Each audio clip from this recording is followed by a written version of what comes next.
Dear students, today I am going to continue the previous discussion which was related to Article 25 and 26 which guaranteed for freedom of religion. So far we discussed so many rights related to Article 25, 26 and the relevant cases also related to Article 25, 26 like your triple talaq, like your Aditya Narayan, Shishamal, etc. All these were related to Article 25, 26.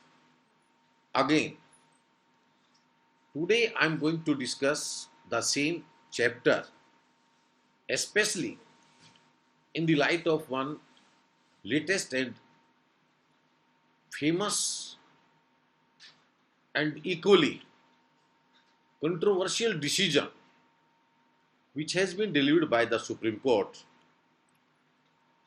in one case which is popularly known as Sabrimala case.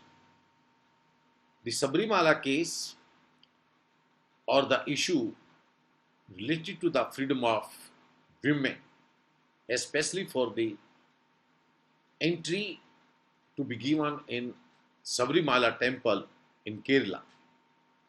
The case was filed. Indian Young Lawyers and Association and others versus the state of Kerala. This case was decided by the five-judge bench. It was the bench of Chief Justice Deepak Mishra, Justice A.M. Khanvilkar, Justice R.F. Nariman, Justice D.Y. Chandrachud, and Justice Indu Malhotra ji. Now, first of all, I would like to discuss it in little bit detail because this case has created or has raised eyebrows, especially from the people of Kerala, against the decision of this uh, decision of Apex Court. Now, first, what was the background or what the background of this Sabrimala decision? Here, the Sabrimala Sri Dharmasastha temple is a temple complex located at Sabrimala inside Periyar Tiger Reserves in Pathanamthitta district, Kerala, and it is the larger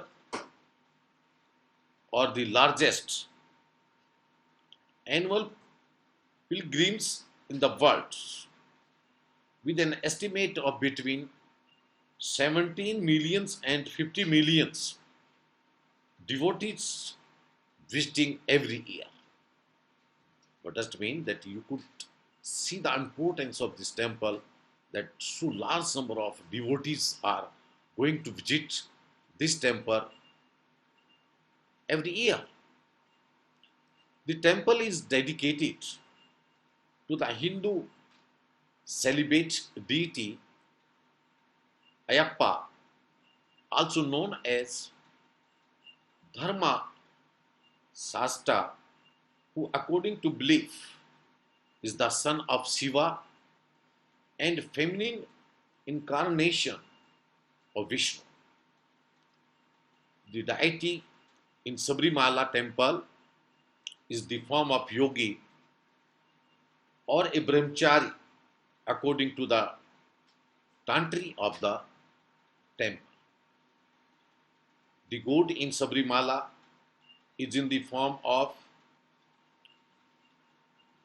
Nastic Brahmachari. Nastic Brahmachari means Nishtavan Brahmachari, and the this is the reason why young women are not permitted to offer prayers in the temple, since the deity is in the form of Nastic Brahmachari. It is therefore believed that young women should not offer worship in the temple, so that even the slightest deviation from celibacy and austerity observed by the deity is not caused by the presence of such women. Here, the temple, the temple is open for worship only, only during the days of Mandal Puja. Mandal Puja is to be happen approximately between 15th November to 26th December. Makar Sakranti, which is to be happened, all of you know, only few days back. It was on 14th of April, 14th of January. And Mahavishwa Sakranti was to be happened on 14th April. And the first 5 days of each Malayalam month, means that as per their calendar of Malayalam month, the first 5 days, the devotees or the pilgrims could pay their respect to the deity. The pilgrims, those who want to visit, there are certain conditions, there are certain, you could say, conditions which has to be fulfilled by the devotee before visiting the temple. The pilgrims have to be observed the celibacy for 41 days before going to Sabrimala. They are also required to strictly follow a lacto-vegetarian diet, refrain from alcohol, not use any profanity, and allow the hair and nails to grow without cutting. They are expected to bath twice in a day and visit the local temples regularly. They wear the black and blue clothes and don't have shave until the completion of pilgrims, and smear vibhuti or sandal paste on their foreheads. Now, I come to the provision. Why there was the exclusion uh, for the entry, or restriction for the entry of women. The exclusion of a class, particularly the women, from the Sabrimala temple was justified on the basis of ancient custom, which was sanctioned by Rule 3, Clause B, framed by the government under the authority of the 1965 Kerala Hindu Places of Worship Authorization of Entry Act. Here, Section 3 of the Act required that places of public worship be open to all sections and classes of the Hindu, subject to special rules for religious denominations. Rule 3, Clause B, however, provided for the exclusion of women at the such time during which they are not by custom and usage allowed to enter the place of public worship. These pieces of legislation, in turn, were juxtaposed against the constitutional provisions such as Article 25, Clause 1, that talks about the freedom of worship, and Article 26, which talks about the freedom of religious denominations to regulate their own affairs and to regulate their own essential practices.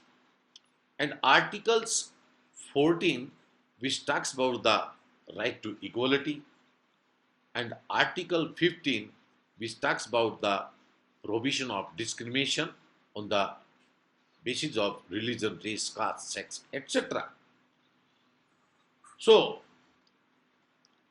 the first, in response to all these uh, since immemorial practice, restriction of the entry of women, in 1991,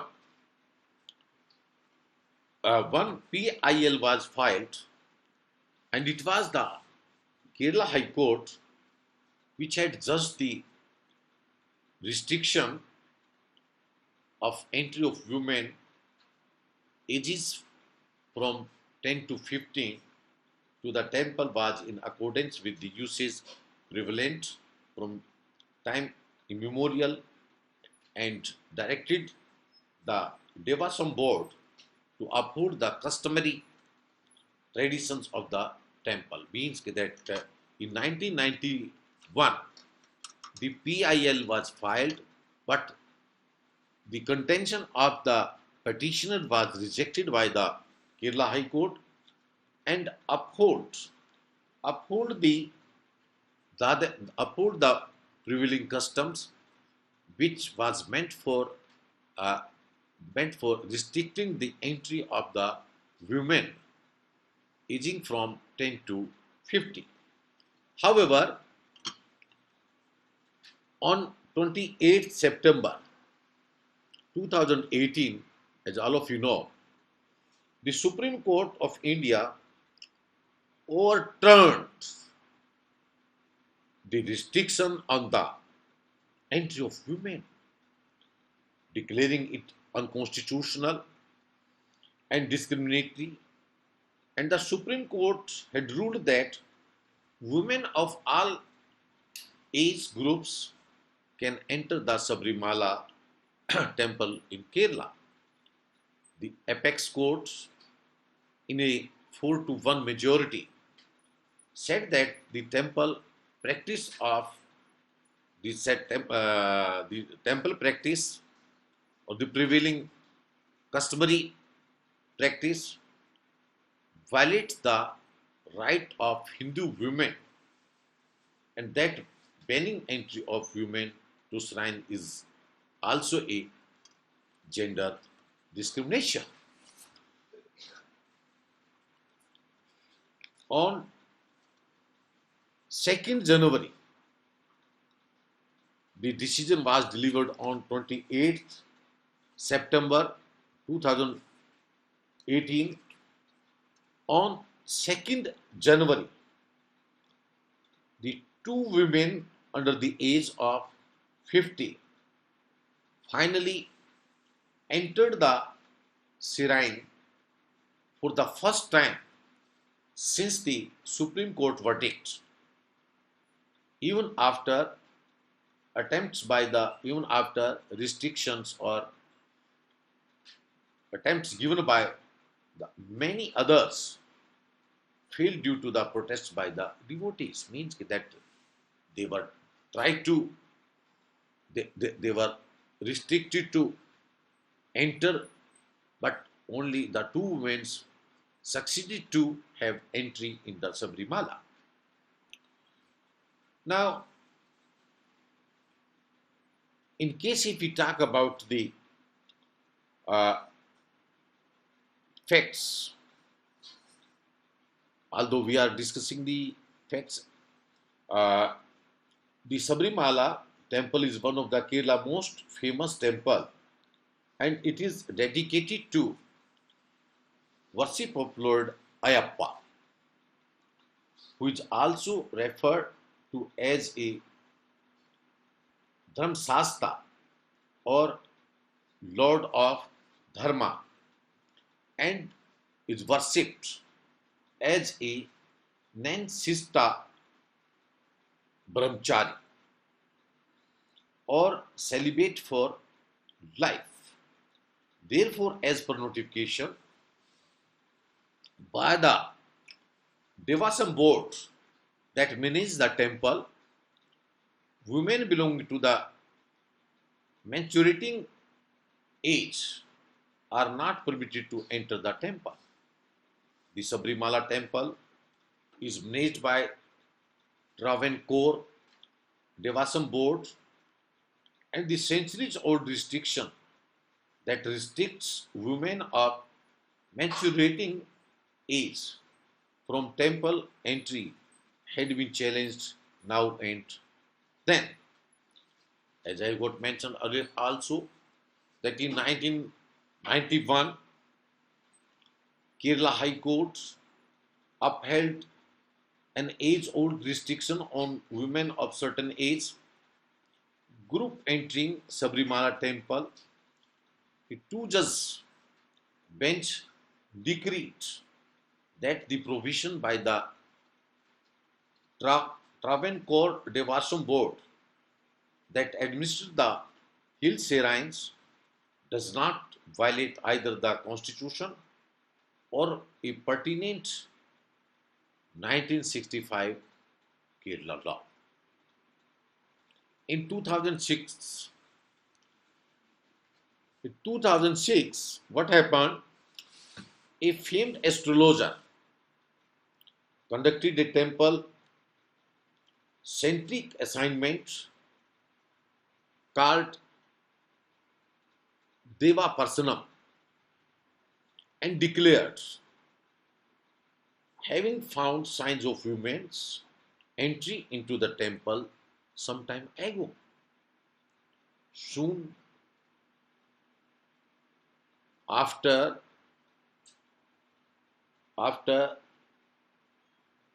the famed astrologer declaration, a well-known Kannada actress, cum politician, Jayamala, claimed publicly that she had entered the precincts of Sabrimala in 1987 as a or at the age of 28 years old.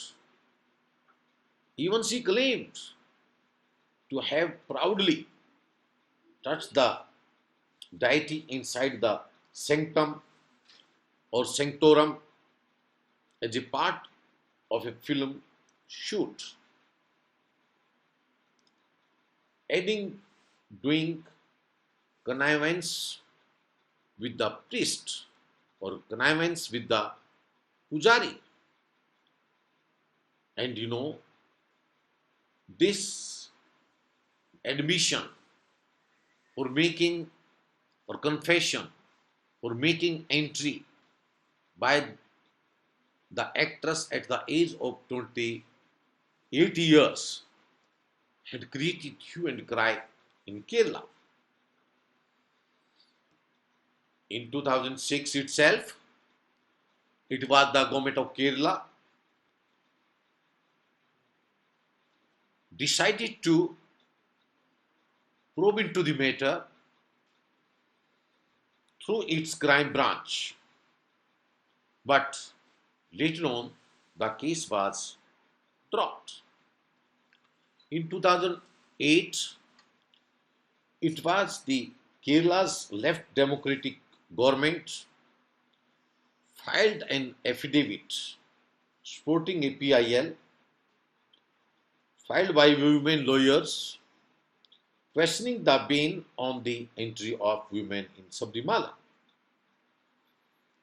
Again, in 2016, it was the India Young Lawyers Association. The India Young Lawyers Association filed a public interest litigation with the Supreme Court contending that the Rule 3, Clause B of Kerala Hindu Places of Public Worship Authorization Entry Rules 1965 that states that who are not by custom, women who are not by custom and usage allowed to enter a place of public worship shall not be entitled to enter or offer worship in any place of public worship, violates the constitutional guarantee of equality, non-discrimination, and moreover, the religious freedom conferred under Article 25 of the Constitution. In November 2016, Kerala's left front government favored the entry of the women of all age groups, filing an affidavit to the effect. And ultimately, it was on 28th September 2018, Honorable Supreme Court by 4-1 granted women of all ages groups entry into Kerala's Sabrimala temple, breaking the temple's age-old tradition of restricting menstruating women from entering its premises. Here, out of 5 judges of the Supreme Court, headed by out of 5, 4 headed by Chief Justice, the other Chief Justice Deepak Misra, with Justice R.F. Nariman, Justice A.M. Khanvilkar, Justice D.Y. Chandrachud. They had delivered the majority verdict, but Justice Indu Malhotra pronounced the verdict by giving her decent opinion. Again, I would like to go through the various issues or various questions which were raised in this landmark decision. The issues or the first question, whether the rule that does not permit or disallows the women from entering temple for the sake of customs was challenged so as to prove that it violates Article 14 and 15 Clause 1 and also violates Article 15 Clause 3 of the Constitution on the ground of sex. Second issue, whether the practice constitutes an essential practice or essential religious practice under Article 25 of the Constitution, because under Article 25, as we discussed earlier also in detail, that Article 25 confers freedom of religions and confers to practice the practices or essential practices for the propagation, for the profession of the freedom of religion. The next question is whether the religious institution could assert its claim to do so under the right to manage its own affairs in the matters of religion. Means that whether the Sabrimala Mandir could be termed as religious denomination or could be claimed to do so under the right of manage its own affairs, especially under Article 26 of the Constitution. Second, next issue, whether the exclusionary practice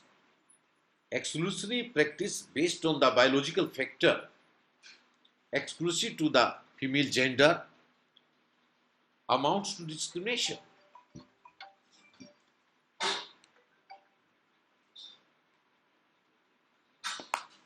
Sorry, amounts to discrimination.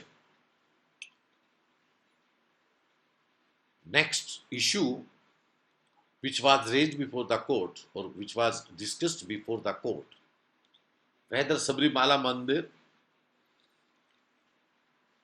had a denominational character under Article 26, because as we discussed also, Article 25 talks about to give guarantee the freedom of religions to every citizens of the country, whereas Article 26 talks about the freedom of religious group or freedom of religious denominations, which are to be considered. What are the religious denominations? It's the religious sect which could manage their own affairs for the sake of practice of their religion. Now, the contention which was raised before the Supreme Court by the petitioners' counsels that prohibiting entry of women from 10 to 50 years age, that amounts to untouchability. Here, one of the prominent and senior lawyer of Apex Court, Indra Jaising, stated that provision of women entry is a form of untouchability. The sole basis of restriction is the menstruation of women. To keep away menstruating women is a form of untouchability. And menstruating women are seen as polluted or impure. So that's why they are to be treated as impure, and that's why they are to be considered as untouchable. And therefore, here we could say that here is the violation of one important mandate or important provision of the Constitution that is to be covered under Article 17 of the Constitution, which talks to abolish the untouchability in India, but impliedly or indirectly, in case if there is the restriction of entry for women, then women has to face the difficulty of, or they are to be treated as untouchable, and they are faced to faced to one of the biggest evil in our society of untouchability. So she argued that it's the violation of Article 17 of the Constitution. Second contention raised by the advocate, senior advocate, that the petitioner, that the restriction to entry not connected to the religious practice. Means that so far it was the religious denominations, they were argued before the court that restriction of entry of particular age is an essential practice for the sake of freedom of religion. So the petitioners argued the restriction on the entry of women in Sabrimala temple is somewhere connected with the religious practices performed there. So the question of it being the essence of said religious denomination does not arise at all. Sabrimala temple, not a different or separate religious denomination, because for the purpose of declaration religious domination, it was argued that Lord Ayappa temple was not a separate religious denomination for the purpose of Article 26 of the Constitution, because the religious practices performed in Sabrimala temple at the time of puja and other religious ceremonies are not distinct and are akin to any other practice performed in any Hindu temple. Means that the practice of puja or the ceremonies of puja or the rituals or mantras recited in pujas are all those practice which are to be performed in another any Hindu temple in Kerala. So they are not going to observe any kind of distinct religious practice which is meant for Sabrimala Mandir. So that's why Sabrimala temple is not a distinct or separate or religious denomination. The next issue which was raised by the senior lawyer, that Article 25 clause 2 was not a mere enabling provision. This point was raised by another senior advocate. He was Raju Ramchandran, who was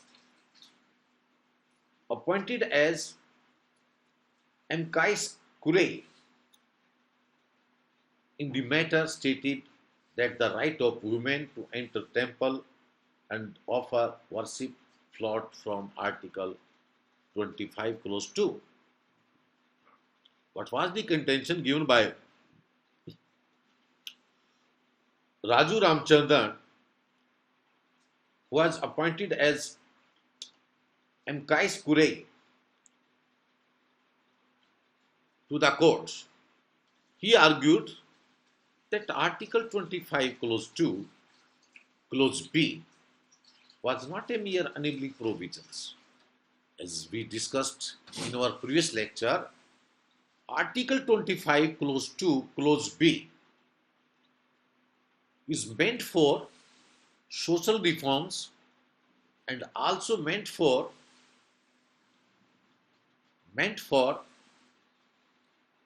enacting, meant for framing regulations for giving social reforms for the purpose of practicing the freedom of religion. Because all of you know that freedom of religion is not an absolute freedom. It is subject to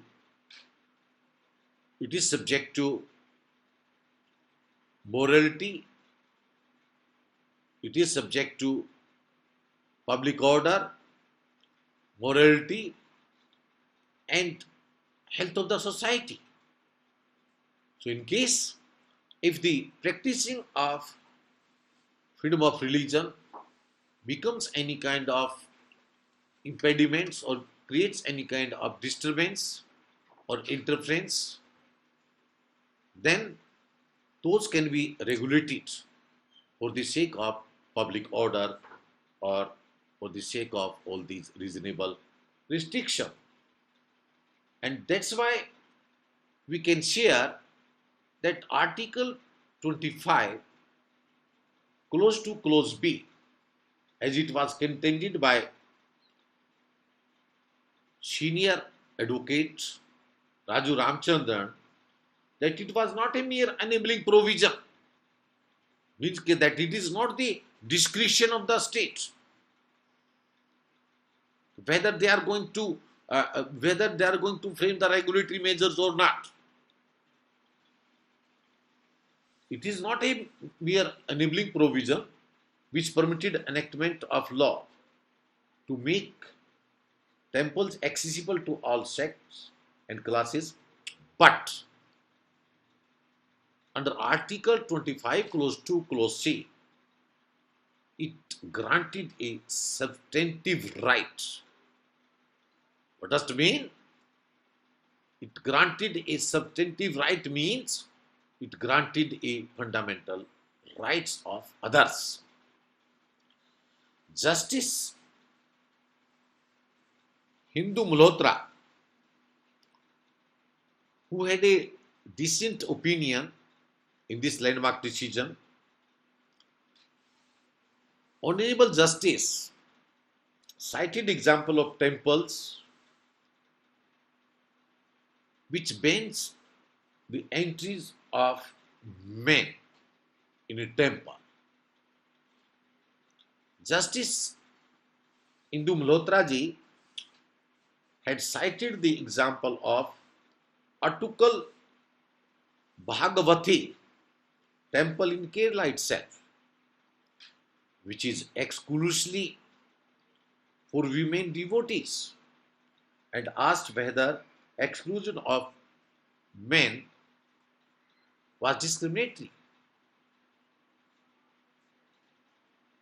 Responding in affirmative,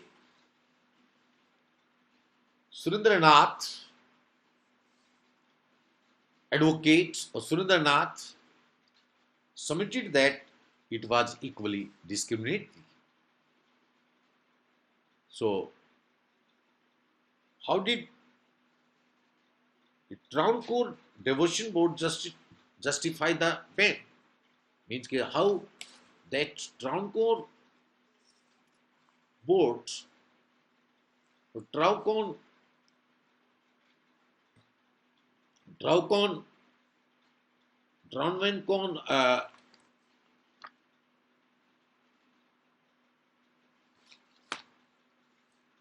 how did Travancore Devasam Board justify the ban, justify the restriction? First point was raised by the board or by the council of the board that Lord Ayappa was a celibate for life. Nastika Brahmacharya, here one renowned and senior advocate of Supreme Court, Abhishek Manu Singhvi, who argued for the Devasam board, justified the impugned practice as being a bona fide one originating from the character of the deity at the Sabrimala temple. Lord Ayappa was a celibate for life, Nastika Brahmacharya, and practice was firmly rooted on this belief of hordes of the devotees, and that's why he argued that restriction of entry for females becomes an essential practice for the freedom of religion. Second contention, the women cannot complete because, as we discussed, that it is mandatory for the male devotees to observe 41 days brahmacharya. So here he argued that observance of 41 days of penances was essential for undertaking a pilgrims or a devotees to Sabrimala. So it was an essential religious practice.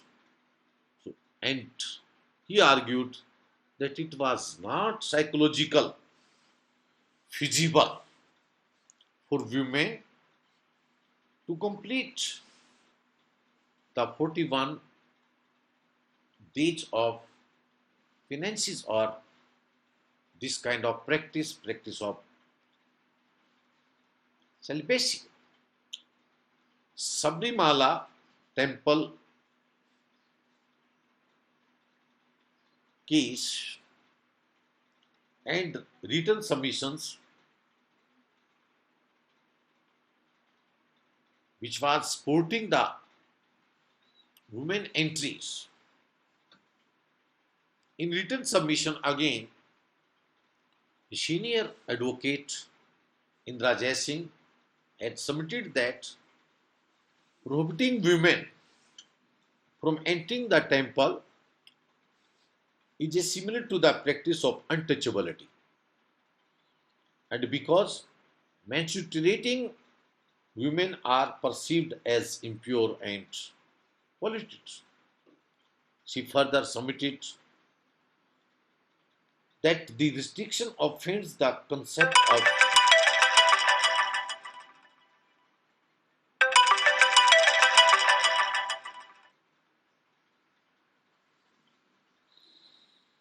she further submitted that the restrictions offends the concept of gender justice. On one hand, we are talking about the principle of equality. On the other hand, by practicing this kind of practice amounts to gender injustice. And also, that practice also impacts psychologically on the women and their ability to have normal social interactions with the rest of the society as well as a family members, and perpetuates practices that are derogatory to women. And the devotees of Ayappa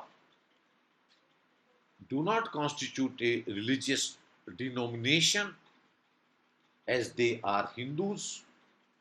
And even if one were to assume that they are a religious denomination, such a practice still cannot disallow Hindu women from entering a temple. Senior advocate Ms. Indra Jaising pointed out that since this is the sole reason for restricting women from temple entry, and it is one kind or one form of untouchability, her arguments supporting women's entry was centered, as I have got quoted, centered about the one pious provision of Article 17 of the Constitution of India. Again, senior advocate Mr. Raju Ramchandran had been appointed as amicus curiae in the matter. His submission was that women's right to enter the temple comes from Article 25, Clause 2 of the Constitution. That a restriction on women's entry is also invasive of women's right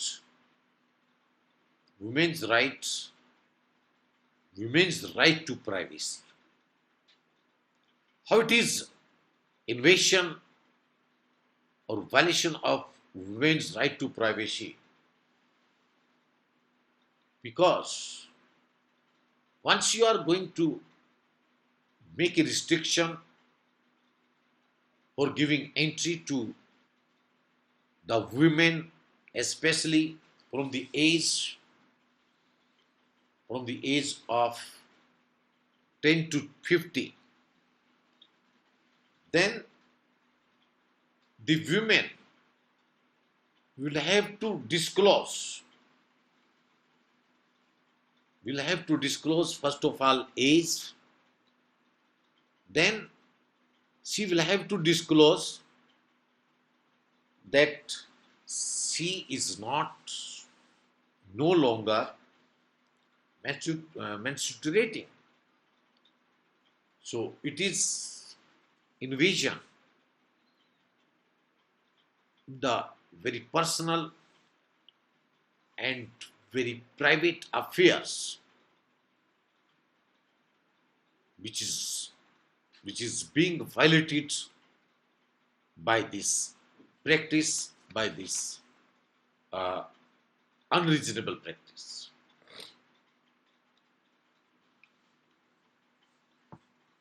Now, the submissions or the counter arguments given by another advocates like Mr. K. Prashran, who submitted his submission against women's entry. Mr. K. Prashran, who was representing the Near Services Society, dismissed the arguments pertaining to the patriarchal mindsets being a reason for the restrictions on women's entry in Sabrimala Mandir or Sabrimala temple. He pointed out that Kerala follows the matriarchal or matrilineal system, and therefore it is incorrect to assume the practice related to Sabrimala as one that is based on patriarchal system. He also stated that the women of the state are known for being well educated, socially forward, and independent in their roles as a decision makers. And here, because you know that he argued for the sake of countering the argument for giving entry to the women, he said, since he said that the Keralite society or in Kerala society had also followed the matriarchal system or matrilineal system, where the women were equally respected and they were being considered head of the family. So here the question of restriction based on patriarchal system is totally futile. He also referred to the presiding deity Lord Ayappa as a Nastika Brahmachari. He pointed out that it is the celibate of nature of deity that forms the basis of practice, not Misos Gemi. Misos Gemi. He argued that Article 15 of Constitution does not apply to the religious institutions. And Article 25 Clause 2 pertains to the secular aspects, because Article 25 Clause 2 pertains to the social, secular, financial, economical aspects.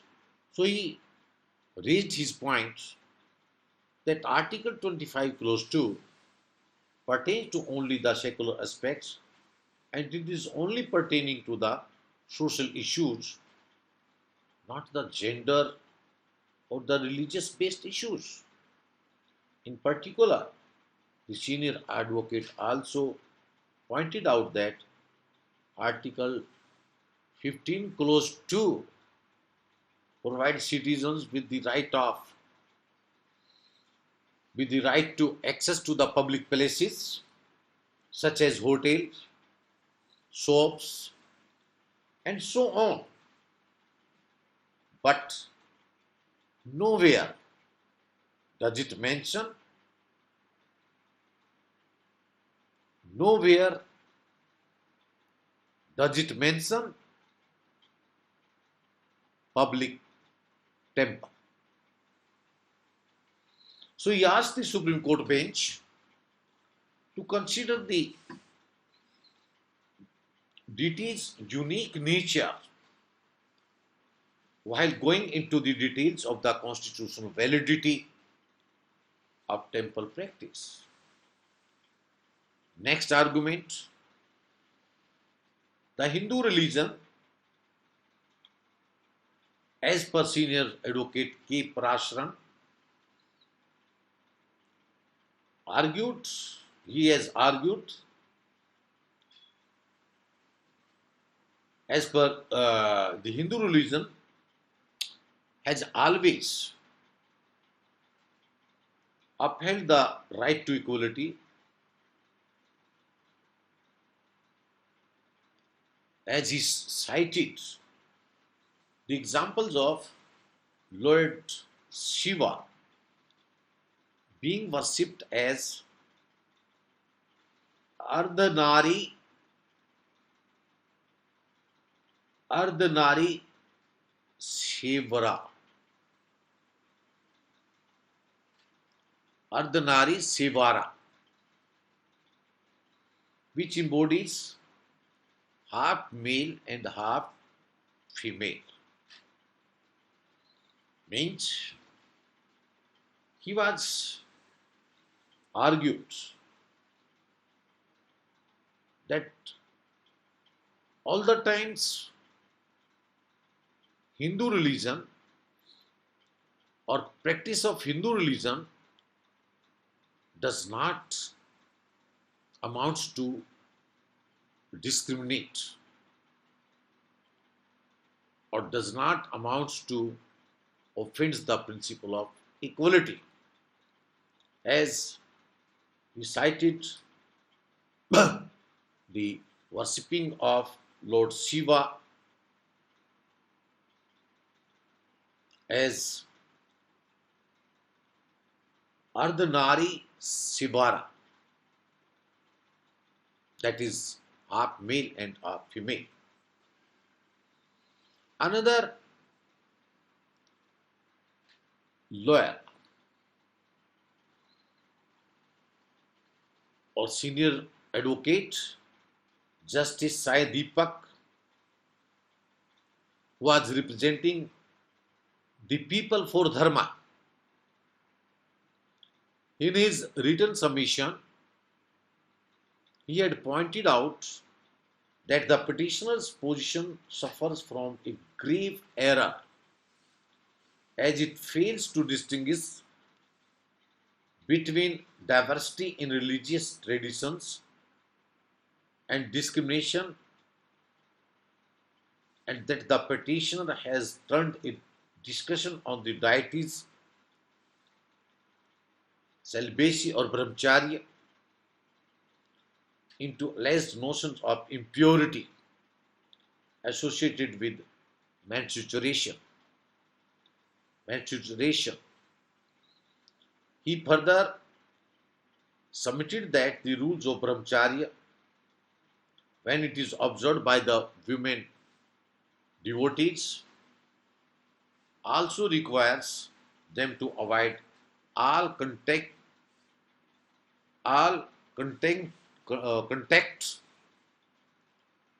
with men.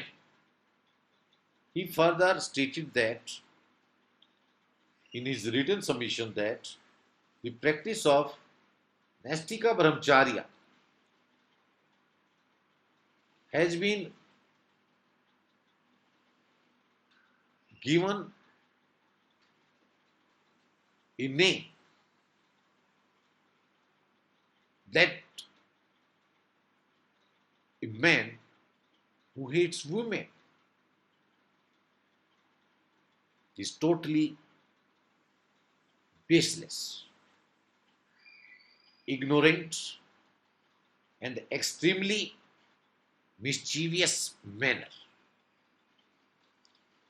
After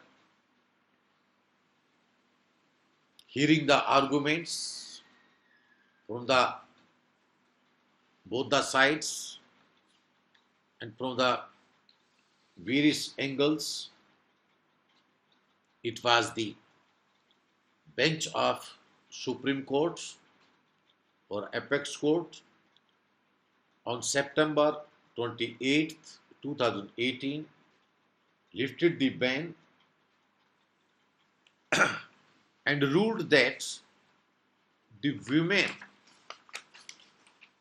women of all age groups can enter the Sabrimala temple with a 4 to 1 majority, the bench in its verdict said that temple practice violates the rights of Hindu women and that the banning and that banning of entry of women to shrine is also amounts to gender discrimination. And here also the particularly the bench of or the opinion as per the opinion of Justice Chandrachud, Honorable Justice Chandrachud, who particularly had a point that banning entry of women to Sabrimala temple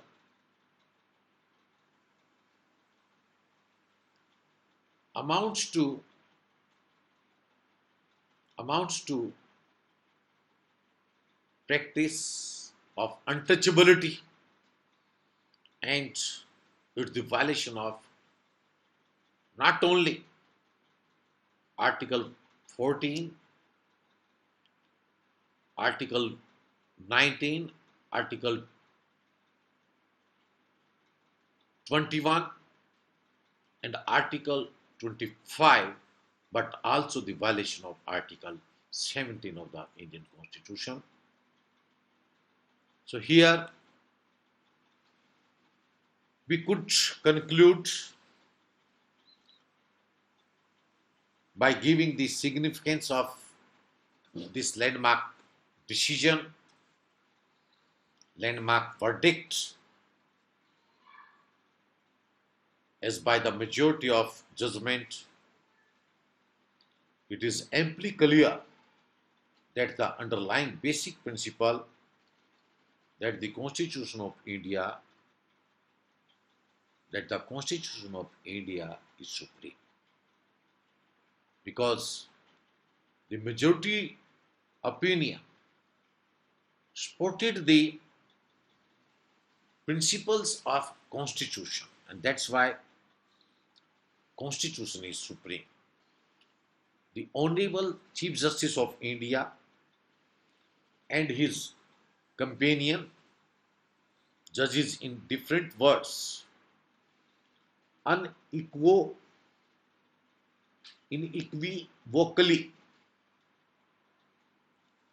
upheld that even in matters of religious faith,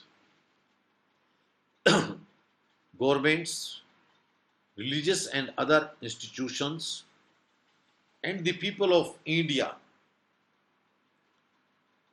are bound by the Constitution of country. Means that in any case, either the issue related to the religious faith, related to the government, either government of India or government of state, or matter related to the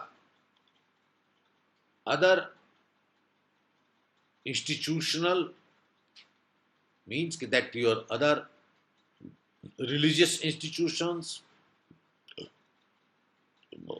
educational institutions, and issues related to the people of India,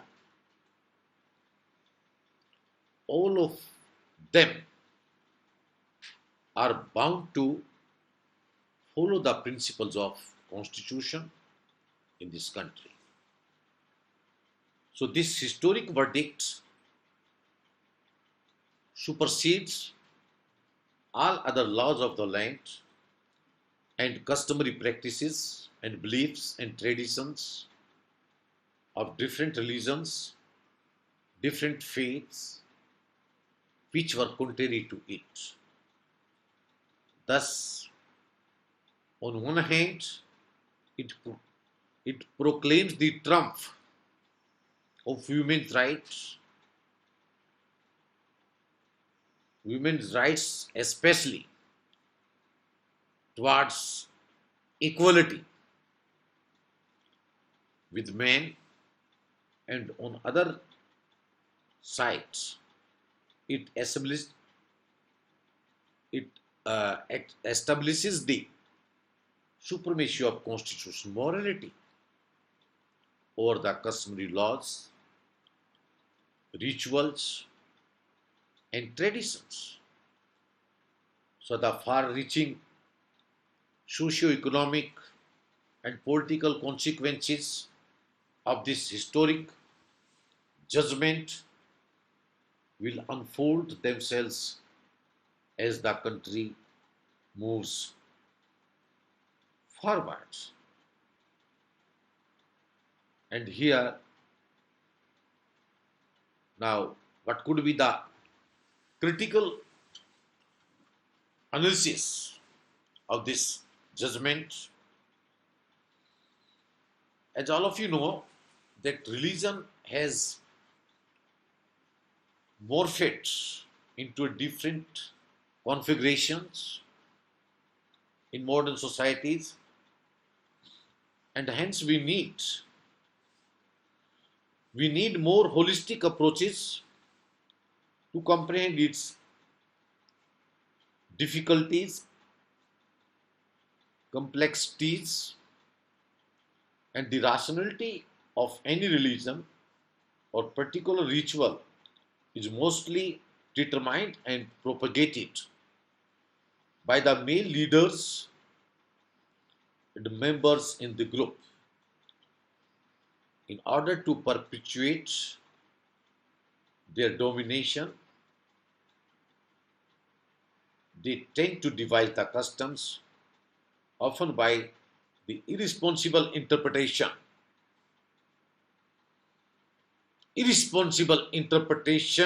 of traditional texts, which consequently results in the subordination of women. But here, if I see not only the women, but in case, if we go back 50 to 60 years back, 70 years back, or 80 years back, if the members of the lower castes who were not allowed to enter any temples, and even in uh, few regions or most of the regions in rural areas today also, that even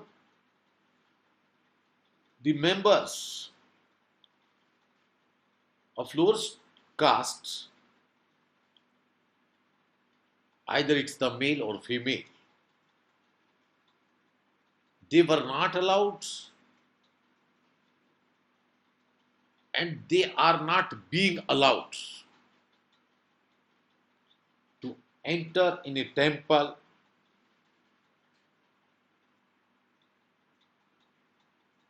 and even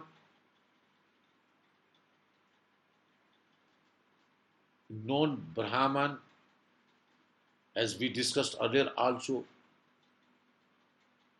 even non-Brahman could not become a pujari of a temple because of the irrational interpretation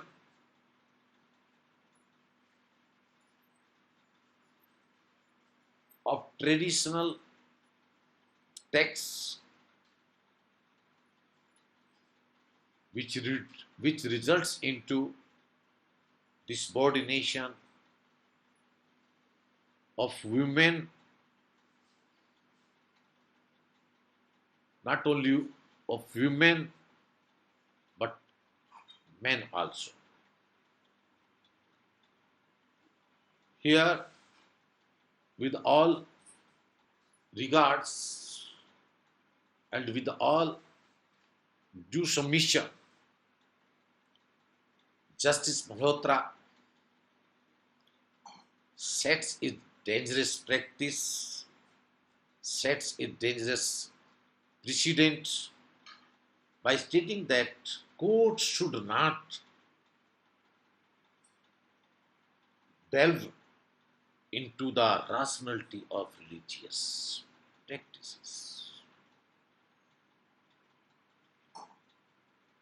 One should not forget that if it were not for the judiciary activism, if it were not for the affairs of, or not meant for the affairs of judiciary, then who will come out for the rescue of the society, for the protection, or from the protection from the rigid societal structure, would have still clung on to the unbending orthodoxy, unbending fundamentalism. So, a prerequisite of this judgment, however, would have been to find ways to sensitize the community, to aware the community, and should garner the support from men and women equally throughout the country. Dear students, although all of you know, all of you aware that against the decision pronounced by the apex court, now the review petition has been filed to our apex court, and the Chief Justice of India has recommended it for consideration to a larger bench. Now, in coming days, we would see what would be the fate of this decision, or what would be the decision of our Honorable Supreme Court, and then we'll be discussing and